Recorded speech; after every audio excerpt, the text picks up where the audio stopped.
What's up, y'all? It's KT, the Las Vegas Shark. We doing another one tonight, y'all. Now, tonight's segment is gonna be called "How You Can Be Your Worst Enemy." Now, some of the stories that I'm finna give you tonight, all this shit took place when I was over on 28th Street. But I'm gonna just be real with y'all. It's one of the problems that, as a young man, I always kind of fucking suffered from. Excuse my language, YouTube. Now, one of the reasons why I want to talk to y'all about this topic is because a lot of us fail to realize, especially when you live in that motherfucking street life, some of the things that you could have going, a lot of the things that you may think may be the devil, it may be circumstances, it may just be the fucked up shit that you decided to involve yourself in. But a lot of us don't never stop to think that we could be our own worst enemy at times. Now, I weigh 5'3". I'm not a very tall dude at all. But I've always had the presence of a motherfucking giant. So, with this shit being said, I always carried myself like that. I never waited for problems to come to me. If I knew a nigga had a problem with me, I always pulled up first. I always tried to be the one to initiate shit first. And I know it's a lot of young men out there that feel the same. You know what I'm saying? Times is changing. We got guns now that's done improved since I was a shorty. You know what I'm saying? Like I said back in the day, if you had a motherfucking 9, you had a motherfucking Trey 5.7, you was a bad dude.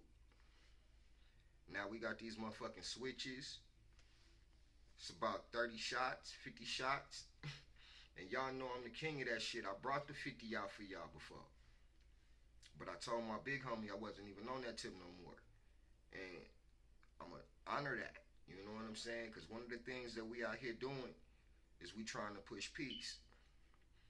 But that brings me to the topic that I wanted to speak to y'all on tonight about when I was staying on the 8th. Now, on the 8th, I ain't gonna lie, it's like the devil's playground. You got next to everything going on over there. And because I got love for everybody over there, and we ain't doing no dissing, I ain't gonna speak on some of the activities and shit that went on when we was around there. But let's just say it was turned. And see, I'm a rare breed. I always been the type of nigga where if I was on the west side, I don't give a fuck if I'm on the east, north. I don't give two fucks. I'm gonna adapt to my environment.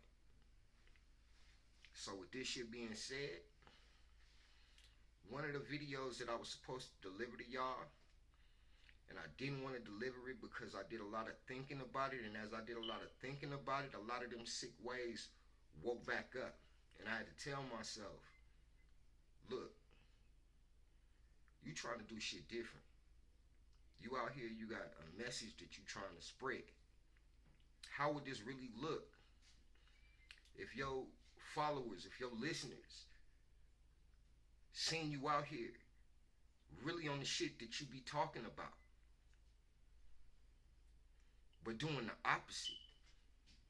And when I was on 28th Street, a lot of the times y'all was supposed to get videos that y'all did not get. And I believe I explained it before. It was because I wasn't on no peaceful tip. I didn't know how at the end of the day to channel my fucking anger, because here it is. I'm a west side nigga. I'm over here with next to everybody. It's a mixture of everybody on the 8th. For y'all that is from Vegas and y'all know these streets for real, for real. So at the time, I'm living like a complete fucking savage. I'm not even realizing that I'm programming my boys, my young men, on how to be killers. And that ain't no shit to brag about at all. Can I be honest with you? I'm angry with myself for that shit. Because at the same token, I'm showing them how to protect themselves as young men to make it from A to B in the neighborhood that they gotta be in. Because they gotta walk home from school. They gotta pick their sisters up from school. I'm meeting them at a certain point every day. And that's when I ain't working. So I'm training them to know that they gotta be out here. So with this shit being said, as me being a protector, I showed them a side of me that a father really shouldn't be condoning or showing their children. And for my boys, because I know they're going to watch these videos, they watch these videos. I want to apologize to you young men. But with this shit being said, we're going to get back into the topic. The video I was supposed to give y'all is how to survive a secret war. And when I say secret war, I mean when you got oppositions that don't fuck with you and don't like you but don't want to speak on it. They don't want to tell you to your face. Will be the same niggas laughing and walking off, talking about they want to kill you, and you can hear it as you walking off. That was me every day, walking back and forth to the stores that I got to shop at. But then, once I set in my mind that it was that, I then became the aggressor. I'm talking about walking up to the store. Niggas out there 10, 15 deep sometimes. And I'm by my motherfucking self. Just me and my bitch, if you feel me. For y'all that know what I'm talking about. So,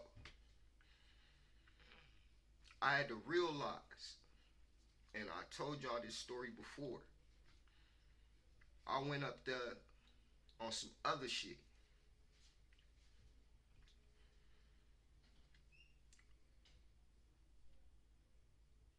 I almost fucked myself off for real behind that. I had to go to the hospital afterwards because here it is. I'm doing so much in the streets that I'm not taking care of my health, and I have health issues.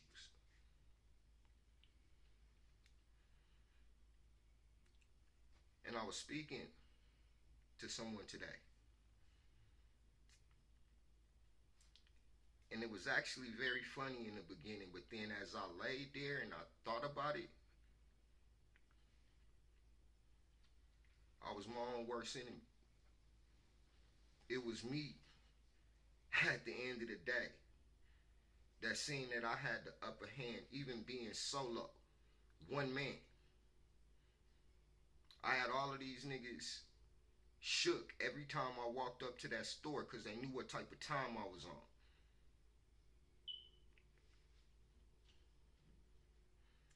I didn't realize some of the values that I always stood on and shit about not tolerating no bullying or no nothing like that. I had stepped out the box and I started doing that shit. I started being the nigga that you needed to worry about coming down the block. To the point to where it made me a marked man. It was a reason why I threw on my black hoodie and my beanie. Because at a certain point in time, that was my MO. When niggas seen that black hoodie and that motherfucking beanie, niggas knew to get the fuck out the way. When I walked down 27th and Valley, 26th and Valley, all the way up to the 8th, niggas need to stay the fuck out my way. But you know what that creates? After you do it for just that long? A recipe to die. Here it is. One morning I'm taking my son to the fucking store. And here it is. He gotta hear the next nigga that couldn't even step to me. He's sitting on the wall with 2 bitches. Excuse my language, because normally I don't even get on this tip. But this topic tonight hit close to home. My son had to hear this nigga tell 2 females he wanted to kill me. That ain't no situation for you to have to be walking your kid into. And the only thing I could do was go in that store, get what the fuck we came in there for, and get that young man home as quick as possible. Because before a gangster, before anything, I'm a father. And their safety come first at all times.